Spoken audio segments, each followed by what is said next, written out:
आज के इस समारंभ में और राहुल जी की जो यात्रा यहाँ मुंबई धारावी में समाप्त हुई और आज हमारे सामने वो बहुत सारे अपने अनुभव रखे, सारी चीजें उन्होंने बताई। तो ऐसे एक युवा नेता, कांग्रेस पार्टी के एक हमारे नेता श्री राहुल गांधी जी, शरद पवार जी, उद्धव ठाकरे जी, स्टालिन जी, चंपाई सोरेन जी, कल्पना सोरेन जी, तेजस्वी यादव जी, फारूक अब्दुल्ला जी, महबूबा मुफ्ती जी, दीपांकर भट्टाचार्य जी और प्रकाश अंबेडकर जी, सौरभ भारद्वाज जी और रिप्रेजेंटेटिव्स जो हमारे सभी पार्टी के जो नेता और गठबंधन के सभी हमारे नेतागण और पार्लियामेंट के मेंबर्स, वर्किंग कमेटी के मेंबर्स, सभी इस मंच पे बैठे हैं और यहाँ पधारे हुए मेरे भाइयों और बहनों, युवा मित्रों और किसान भाइयों और मजदूर मेरे भाइयों, मैं ज़्यादा कुछ नहीं कहना चाहता हूँ क्योंकि अभी आपने इतने सारे नेताओं के बात सुनने के बाद मैं उससे ज़्यादा बोलना नहीं चाहता क्योंकि उन्होंने हर पहलू पे अपनी बात कही है। वो बताए हैं हमें क्या करना है, कैसा लड़ना है और बीजेपी को किस ढंग से सत्ता से हटाना है, ये उन्होंने आपके सामने रखा है। भाइयों, सबसे पहले मैं राहुल गांधी जी का बहुत बहुत उनको बधाई देता हूं और जिन्होंने अपनी दूसरी भारत जोड़ो यात्रा 6,300 किलोमीटर उन्होंने यात्रा की मणिपुर से मुंबई तक, और दूसरी इससे पहले कन्याकुमारी से लेकर कश्मीर तक उन्होंने खुद पैदल यात्रा की। बहुत लोगों को पहले ऐसा महसूस हुआ कि भाई ये क्या कर रहे हैं, लेकिन उन्होंने खुद ही बताया कि लोगों को जागृत करने के लिए, लोगों में लोकतंत्र के बारे में बताने के लिए, संविधान के बारे में बताने के लिए और खास करके उनके हकूक क्या है, ये चीजें बताने के लिए उन्होंने अपना समय दिया और उन्होंने कहा ये भूमि ऐसी है, मुंबई ये सबसे शक्तिशाली नगर है, पूरा भारत इधर देखता है क्योंकि सारा खजाना बॉम्बे में है, रिजर्व बैंक भी बॉम्बे में है और नेता लोग भी जो हमारे यहाँ पर जो जन्म लिए, जिनकी कर्मभूमि रही, छत्रपति शिवाजी महाराज हो और छत्रपति शाहू महाराज हो, महात्मा ज्योतिबा फुले हो, डॉक्टर बाबा साहब अम्बेडकर हो, ये सभी नेता यहीं पर जन्म लिए हैं और ये एक क्रांति वीरों की भूमि है। यहां से जो विचार निकलेंगे वही सारे हिंदुस्तान में फैलेगा किसी कोने में कुछ आवाज निकलेगी, उतना नहीं, आवाज नहीं फैलेगी।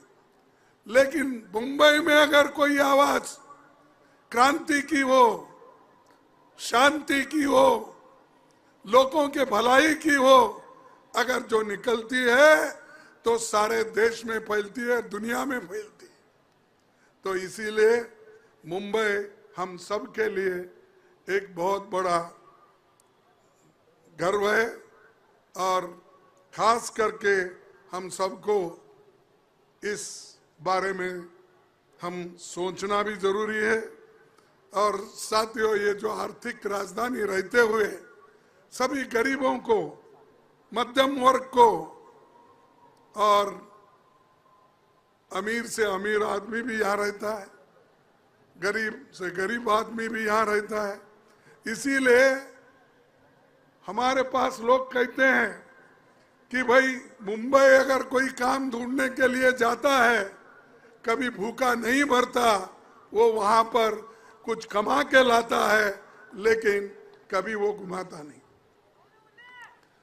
लेकिन इस स्थिति में इस देश का आज क्या परिस्थिति है, इसीलिए हमने एक 5 गारंटी घोषित की है। वो 5 गारंटी में, जिसमें खास करके किसान, युवा, महिला, श्रमिक और हिस्सेदारी न्याय गारंटी, इस न्याय गारंटी 5 न्याय गारंटी में और एक 5 हमने जोड़ दिया। यानी किसान के लिए क्या क्या करेंगे, युवाओं के लिए हम क्या करेंगे, महिलाओं के लिए हम क्या करेंगे, और जातीय जनगणना करने से या इस देश के गरीबों की किस ढंग से भलाई होगी, और वो सेंसस को हम सामने लाना चाहते हैं, भलाई नहीं चाहते हैं। इसीलिए हम इसको हमने चाहते हैं कि 25 गारंटी जो हम सभी ने स्वीकारा है और स्वीकारने वाले हैं, ये आपको जब आने वाले दिन में सभी मिलके आपको बताएंगे। ये सब गरीबों के लिए हमने किया है। हमारे कार्यक्रम ये गरीबों के लिए है, और मोदी जी के कार्यक्रम क्या है, ये सिर्फ अमीर के लिए है। जैसा कि राहुल जी ने बताया, जैसा कि औरों ने कुछ बताया, ये सभी गारंटीज हमारे गरीब तबके के लिए, भलाई के लिए है। लेकिन मोदी जी की गारंटी सिर्फ चंद अमीर लोगों के लिए है। जो अमीर रोज अमीर बन रहा है, गरीब और गरीब बन रहा है। बहुत से लोगों को ये समझ में नहीं आ रहा, इतनी गरीबी रहती हुए हम उधर ध्यान नहीं दे रहे। इन्फ्लेशन बढ़ रहा है, अनएम्प्लॉयमेंट बढ़ रहा है, गरीब बच्चों को स्कॉलरशिप जल्दी नहीं मिल रहा है, इधर किसका भी ध्यान नहीं है। और मोदी जी हमेशा यही कहते हैं, ये मोदी की गारंटी। अरे भाई, तुम्हारी पार्टी की गारंटी तो कम से कम बोलो। Modi guarantee, Modi guarantee, Modi guarantee, ये क्या है? मोदी एक व्यक्ति है, लेकिन वो व्यक्ति को इतना अहंकार आया है कि हर चीज को ये मोदी गारंटी। और वो ये भी समझते हैं मोदी जी कि देश को आजादी मिली है वो 2014 में ही मिली है, इससे पहले आजादी नहीं आई। 1947 में आजादी नहीं आई। उनका कहना है कि आजादी मिली ये 2014 में ही मिली, इसीलिए उनकी गिनती वहीं से शुरू होती है। वो पंडित जवाहरलाल नेहरू जी ने जो किया वो भूल जाते हैं। डॉक्टर बाबा साहब अम्बेडकर ने जो निचले तबके के लिए और देश के लिए क्या किया वो भूल जाते हैं। देश के एकता के लिए किस नेताओं ने लड़ा, कैसा लड़ा, कैसी आजादी लाई, इसके बारे में वो कभी नहीं सोचते। उनकी सोच अलग है। जो शक्ति राहुल जी ने बताया, मैं तो खुलकर बताऊंगा, ये जो शक्ति कहने की शब्द है, मोदी जी के पास आरएसएस की शक्ति, आरएसएस की आइडियोलॉजी, मनुवाद, ये उनकी शक्ति है। इस शक्ति से, इस विचारधारा से हमको कुचलना चाहते हैं। और मैं ये कहना चाहता हूं कि बार बार चंद लोग ये कहते हैं कि भाई हमको 400 दो इस बार। हमारे पास कर्नाटक का एक एमपी, उसने कहा कि हमको 2/3 मेजॉरिटी होना। क्यों होना भाई? इसीलिए होना, देश के संविधान को बदलना है। मैंने कहा अपने प्रेस नोट में, यह कहा कि 2/3 मेजॉरिटी देश के संविधान को बदलने के लिए होना, देश को अच्छा करने के लिए, देश को एकता, देश में एकता रखने के लिए नहीं, गरीबों को अमीर बनाने के लिए नहीं, भूखे पेट वालों को खाना देने के लिए नहीं, सिर्फ बाबा साहब अम्बेडकर ने जो संविधान बनाया है उसको खत्म करने के लिए। इसीलिए आपकी जिम्मेदारी बहुत होती है। जो डेमोक्रेसी, जो लोकतंत्र और संविधान, ये दोनों जो हमको मिले हैं, ये हमारी किस्मत है। 1947 से पहले सोचिए क्या स्थिति आपकी थी, कैसे आप थे, कितने लोग एमएलए बने थे, कितने मिनिस्टर बने थे, कितने पंचायत मेंबर बने थे, कितने जिला पंचायत मेंबर बने थे, कितने म्युनिसिपैलिटी मेंबर बने थे? कोई बना था? नहीं, क्योंकि किसी को वोट का अधिकार ही नहीं था, किसी को वोट का अधिकार नहीं था। लेकिन पहला संविधान जब हमारा देश का बना, जवाहरलाल नेहरू जी ने, बाबा साहब अम्बेडकर ने और गांधी जी ने सभी एकजुट होकर जो संविधान बनाकर लोगों को दिए, उसका जो इम्प्लीमेंटेशन हुआ, अनुष्ठान हुआ, जब अनुष्ठान हुआ तो महिलाओं को सबसे पहले वोट का अधिकार मिला। सारी दुनिया में कहीं भी नहीं था महिलाओं को वोटिंग का अधिकार। आजादी मिलने के बाद तत्क्षण, यानी उसी वक्त, वोटिंग का अधिकार कहीं भी नहीं दिया गया। भारत एक ऐसा देश है, आजादी मिली, संविधान आया, अनुष्ठान हुआ और हर महिला को वोटिंग का अधिकार दिया। हर बच्चों को, जिसकी उम्र 21 साल थी उस वक्त, उनको मिला। गरीब को मिला, अमीर को मिला, मध्यम वर्ग को मिला, मजदूर को मिला, किसान को मिला। ये हक मिलने से आपके पास ये ताकत आ गई।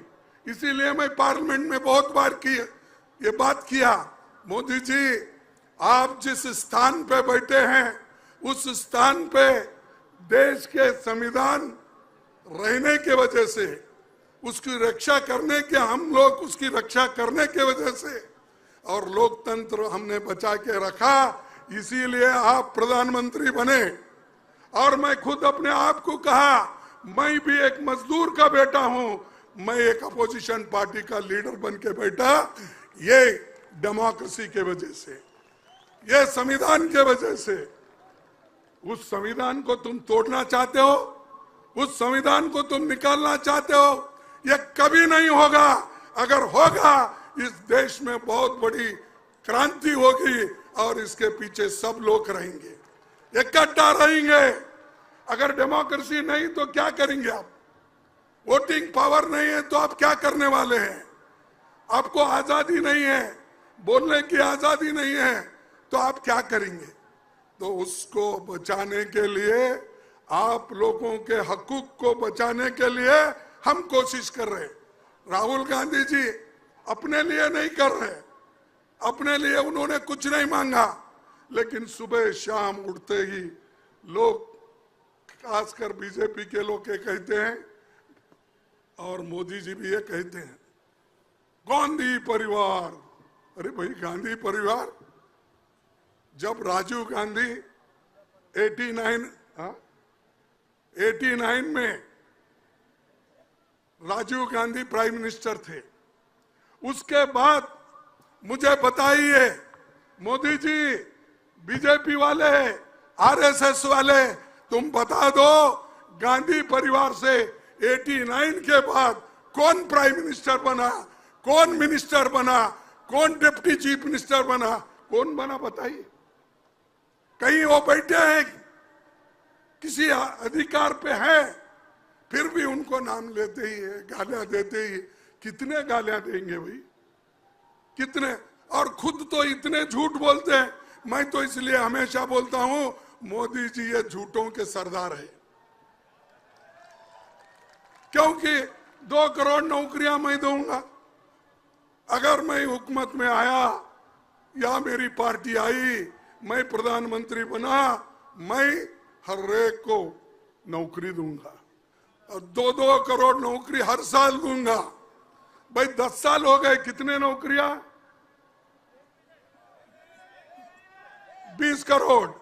20 करोड़ नौकरियां आपको मिले, 15 लाख रुपए आपको मिले, किसान की आमदनी डबल करने का मिला, एमएसपी ज्यादा करने का मिला। पर यह सब नहीं मिला तो क्या मोदी झूठ है, क्या लोग झूठ है? आप बोलिए। तो मोदी झूठ है। अगर मैं झूठों का सरदार बोले तो क्या गलत है? तो ये हमेशा। और एक बात, मोदी जी जो हमेशा इधर एक को हंसाते हैं, दूसरे को रुलाते हैं, ये उनकी पहले से आदत है। वो नहीं बोलता मैं। अरे भाई, ये तुम ऐसा मत बोलो, पॉकेट मार। पॉकेट में कितने पैसे रहते हैं? उसको तो 18,000 करोड़ रुपए बॉन्ड में मिल रहे हैं। तुम तो पॉकेट मार बोलते हैं। पॉकेट मार में बहुत हो गए तो 1,500 रुपए मिलेंगे। ये तो पूरा खजाना लूट रहा है ना। ये तो सुप्रीम कोर्ट बोला, ये हमने नहीं बोला कि उनको कितना पैसा मिला, हमको कितना पैसा मिला, दूसरे पार्टियों को कितना मिला। हमको तो 11% मिला। 50% ज्यादा बॉन्ड खरीद कर लोग उनको दिए। अब इसी के ऊपर आप समझ लीजिए मोदी जी कैसा करते हैं। मोदी जी हमेशा कहते हैं न खाऊंगा न खाने नहीं, न खाऊंगा न खाने नहीं दूंगा। लेकिन मेरा कहना है न खाऊंगा न खाने दूंगा जो बोलते हैं, तो तीसरा शब्द यह है न खाऊंगा न खाने दूंगा। लेकिन बड़े बड़े अमीर लोग जो हजारों करोड़ में बॉन्ड देते हैं, मैं गपचुप लूंगा। ये उनकी आदत है। और बाहर जाते, परसों ही मेरे कॉन्स्टिट्यूंसी को गए थे 3 दिन पहले गुलबर्गे में। ठीक, जाने दो, उनको जो संविधान उनको ये दिए है, क्या म्हणता त्याला, हाँ, उनको बोलते हैं ना, उनको फ्रीडम मिला है और फ्रीडम हमने ही दिलाया, तो उससे आजादी दिलाई। तो जाते रहते हैं, जाने दो। लेकिन मैं आपसे यही कहूंगा कि मोदी जी के दांत ये हाथी के जैसे हैं, दिखाने के अलग, खाने के अलग। इसीलिए आप लोग बड़े होशियार रहना चाहिए उनसे। और वो हमेशा हर एक को सता के अपने तरफ लेते हैं। अभी राहुल जी ने जिक्र किया एक आदमी का, और उन्होंने कहा, राहुल जी ने कहा कि हमारे नेता श्रीमती सोनिया गांधी जी के पास जाकर एक नेता ने रोया और रोकर कहा कि अब मेरे को छोड़ो, नहीं तो मेरे को फांसी लगाएंगे बीजेपी वाले।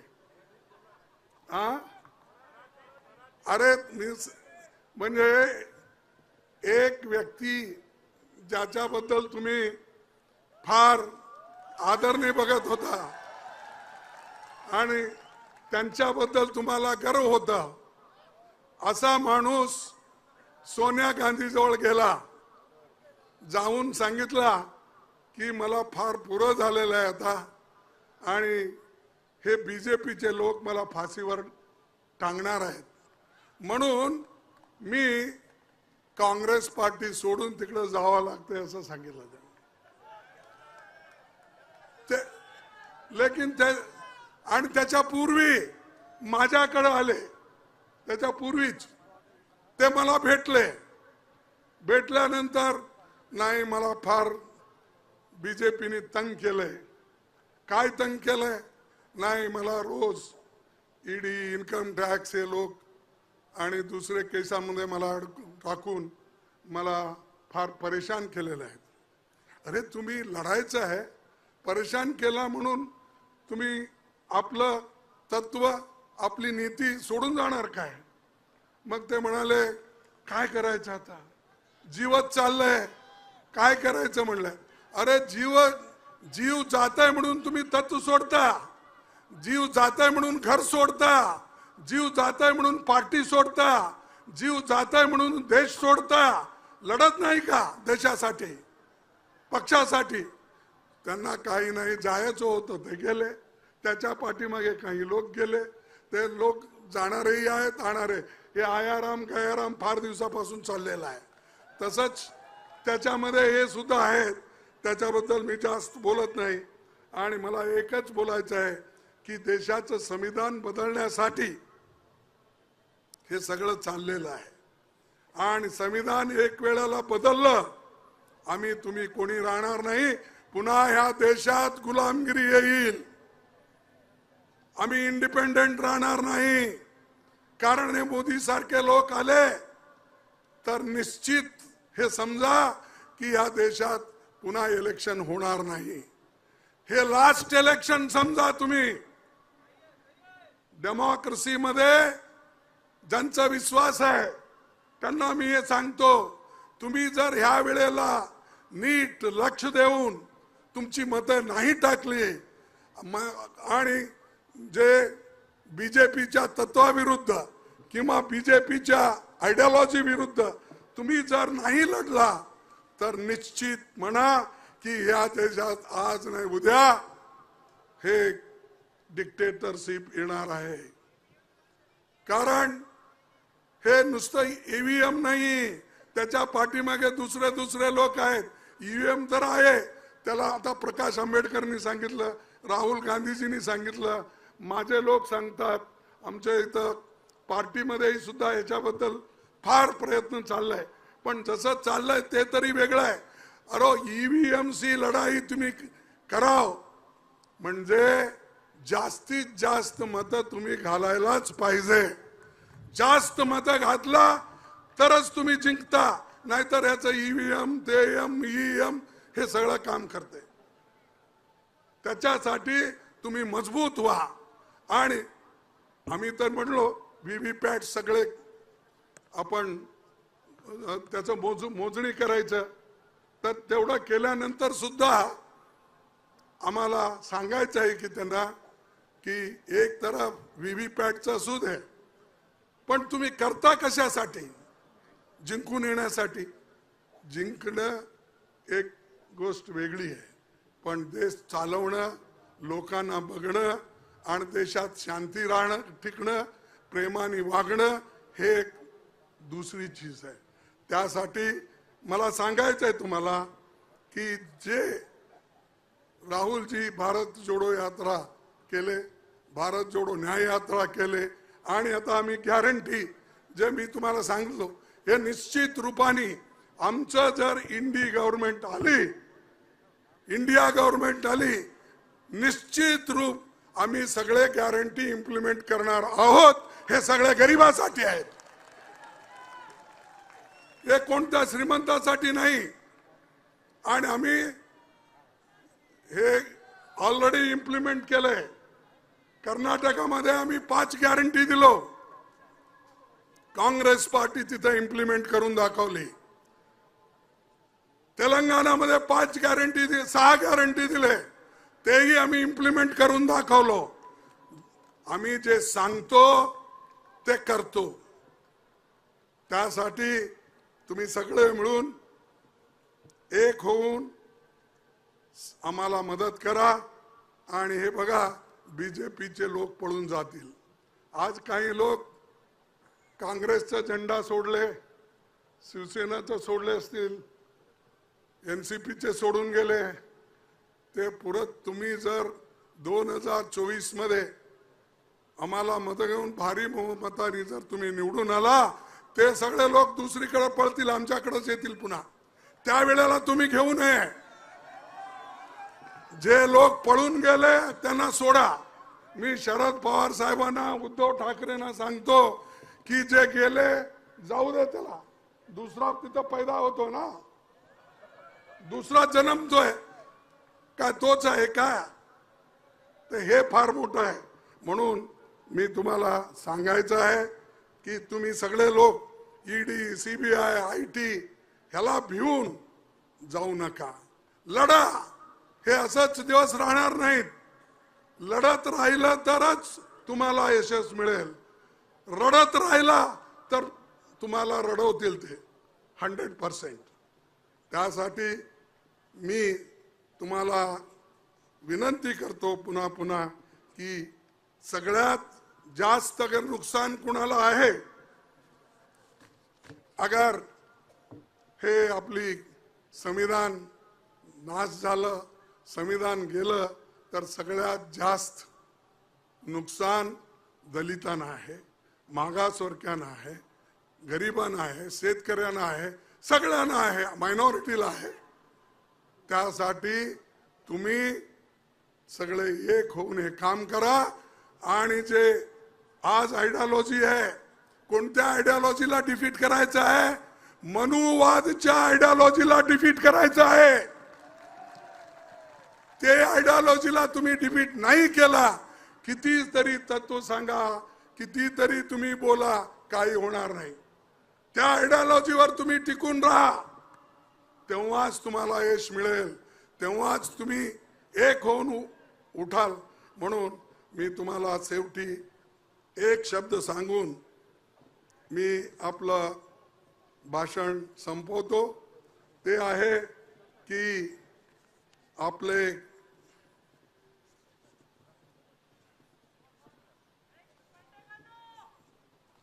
हॅलो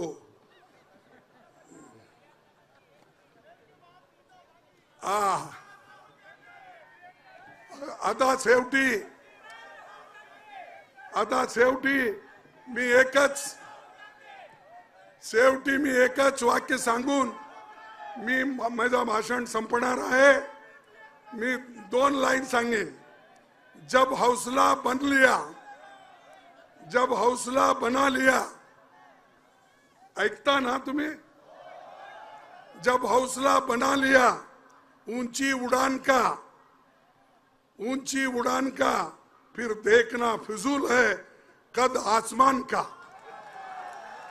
मग आता राहुल गांधींनी डिटरमाइन केलेलं आहे की एवढ्यापर्यंत उडायचं आहे. मग बघायचं नाही आकाश किती दूर आहे, किती पावला टाकायची ह्याची काही जरुरी नाही. म्हणून मी राहुल गांधीला धन्यवाद देतो. त्यांनी जे काम केलंय त्याला पुढे आपण न्यायचं आहे. येते इलेक्शन मध्ये आम्ही एक होऊन लढायचं आहे. त्यासाठी मी जय हिंद, जय भीम, जय भारत.